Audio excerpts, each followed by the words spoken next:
आपके साथ मैं गरिमा मकरानी। आइए देखते हैं अब तक की कुछ खास खबरें।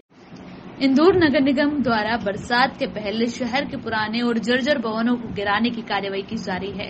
आज इंदौर के छावनी संयोगितागंज में जर्जर मकान को तोड़ने की कार्रवाई की गई। इस कार्यवाही में निगम का बड़ा अमला भी साथ था। कोई विवाद न हो इसके लिए पुलिस भी मौजूद थी। ये मकान भानु प्रताप का है और लगभग 50 सालों से बना हुआ था। आज निगम की टीम द्वारा कार्रवाई को अंजाम दिया गया। कार्रवाई में 2 जेसीबी और 1 पॉकलैंड मशीन द्वारा मकान तोड़ा गया। वहीं रहवासियों ने आरोप लगाया कि निगम द्वारा ये कार्रवाई गलत तरीके से की गई है, क्योंकि नीचे का कमरा कोई जर्जर हालत में नहीं था। इसमें किराएदार निवास कर रहे थे, लेकिन निगम की टीम ने उसे भी तोड़ दिया। इस दौरान कार्रवाई को रोकने के लिए क्षेत्रीय पार्षद भी विवाद करने पहुंच गए। ये मकान जर्जर मकान की कार्रवाई है और ये G+2 का एक जर्जर मकान था, जो कि लगभग 30 फीट बाई 40 या 50 फीट 30 बाई 50 का मकान था ये, और काफ़ी पुराना बना हुआ। आप अगर देखेंगे तो देखेंगे कि अभी भी इसकी दीवारें वगैरह फट गई हैं। तो ये बहुत दिनों से शेड्यूल में था और इनको लगातार नोटिस दिया जा रहा था कि अगर आप चाहें तो स्वयं गिरा लें, और जो हिस्सा ये चाहते थे कि ये छोड़ दिया जाए वो आप बचा लें। कोई भानु प्रताप, क्यों एक मिनट, वो नाम बताओ ना उसका नोटिस में। वैसे भानु प्रताप के नाम से है ये, तो कि एक किराएदार है, उनका मैं नाम आपको बताना चाह रहा था, वो मुझे याद नहीं। हाँ, नहीं, वो जर्जर स्थिति में आप इसको फोकस करेंगे, अगर ये सामने जो ये शेड है जिसमें ये शटर लगा हुआ है, उस तरफ अगर आप देखेंगे तो पाएंगे कि जिस स्थिति में ये शेड वाला पोर्शन है, इसके बगल से ऐसा ही सेम 8 बाई 10 का एक पोर्शन था, उसको वो बचाने की बात कर रहे थे।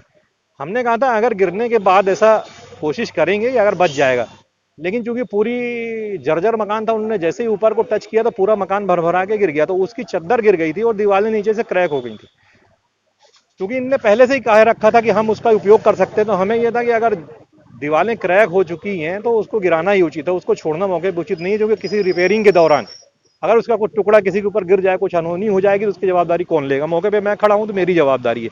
इसलिए मैंने उसको बोला चूंकि ये भी फट गई है तो अब आप इसको गिराते हुए आगे बढ़ो। सर, इसका बीजेपी नेता का आरोप है, आपके ऊपर आरोप है। नहीं, अब वो तो जनप्रतिनिधि हैं, उनका पूरा सम्मान है, उसके लिए उनको अधिकार है, जो भी कह सकते हैं उन्हें, कहीं कोई हमें कोई शिकायत नहीं है। बाकी जहां तक आरोप है वो सिरे से खारिज करने योग्य है, क्योंकि ये तो हमारी नित्य प्रति कर्तव्य है। और ये इस तरह के जर्जर मकानों पर कार्रवाई का अपर आयुक्त महोदय श्री चतन साहब ने निर्देश दिए कि तत्काल 12 दिन के शेड्यूल में गिराना है। तो अगर हम इस तरह से लोगों के दबाव में स्थगित करते रहेंगे तो हमारा जो शेड्यूल टाइम टेबल है उससे हम पिछड़ जाएंगे। ये मकान खतरनाक घोषित था, अति खतरनाक भी नहीं था। और हमारी ऐसी अधिकारी से बात ये थी कि जो नीचे किराएदार रहता है उसको बचाते हुए मकान तोड़ा जाए। गरीब है और उसका रहने का कोई अन्य कोई साधन नहीं है। तो हमारी ऐसी इच्छा थी कि ऊपर से इसको तोड़ते हुए लाते और नीचे का कमरा बचा दिया जाए।